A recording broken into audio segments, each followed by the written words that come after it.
हाय मैं टोपाडैन।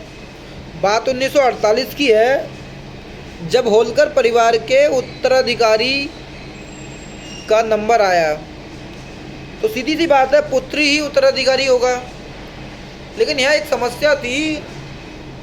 होलकर यशवंतराव जो होलकर थे, उन्होंने दो शादियाँ की थी, एक भारतीय महिला से, दूसरी अमेरिकी महिला से।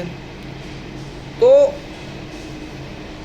जो भारतीय महिला थी उसकी लड़की हुई थी उषा राजे होलकर, और जो अमेरिकी महिला थी उसके लड़का हुआ था शिवाजी राजे होलकर।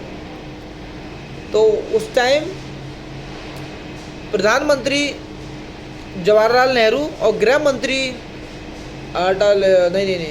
सरदार वल्लभ भाई पटेल और राष्ट्रपति राजेंद्र प्रसाद, तीनों ने बैठकर बैठक की कि किसे उत्तराधिकारी बनाया जाए। तो सीधी सी बात है, विदेशी महिला के पुत्र को उन्होंने उत्तराधिकारी नहीं बनाया।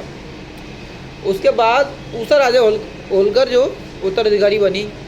हालांकि शिवाजी राजे होलकर जो बाद में रिचर्ड होलकर के नाम से प्रसिद्ध थे, उन्हें आधी जायदाद मिली, लेकिन उत्तराधिकारी नहीं बनाया।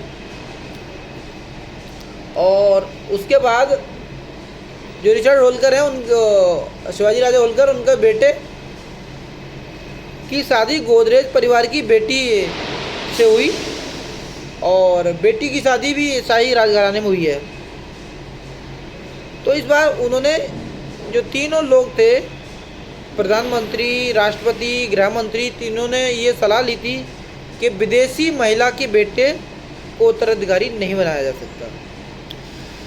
और हालांकि कांग्रेस ही थे जवाहरलाल नेहरू, तो वही बात अब क्यों नहीं रखी जा रही।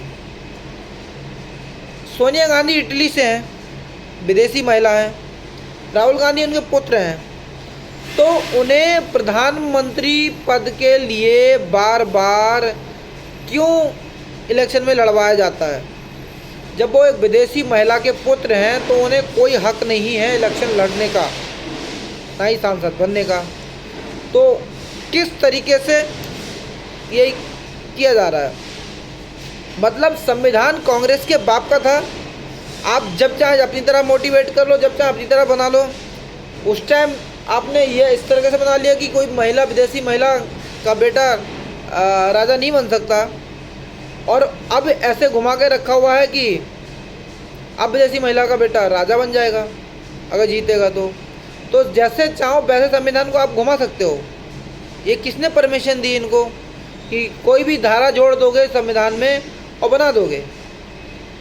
वक्फ और ये अल्पसंख्यक वगैरह ढिमके फलाने बाहर से नहीं आए हैं, ये इसी गांधी परिवार ने नई नई धाराएं जोड़कर संविधान में, नई नई धाराएं लिखकर संविधान को पलटकर बनाए हैं, कोई अलग से नहीं आया है।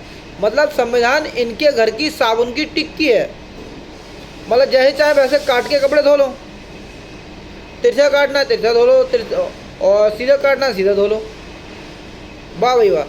तो ये एक टॉपिक है ना, इस तरीके से, मतलब ऐसे आप कैसे कर सकते हैं। सभी के साथ संविधान लागू होता है, नई नई धारा जोड़कर आप अपने बेटों को प्रधानमंत्री पद के लिए क्यों अप्रोच कर रहे हो। हालांकि जीता नहीं है बेटा, ना जीतेगा, लेकिन किस बलबूते आप एक विदेशी महिला को इतना सांसद बना रहे हो, कहीं कुछ बना रहे हो, कहीं कुछ बना रहे हो, क्यों लड़वा रहे हो इलेक्शन। विदेशी महिला का बेटा तो इलेक्शन लड़ नहीं सकता। फिर सब अपनी थाली मेरा कटोरा, इसका कटोरा चल रहा है।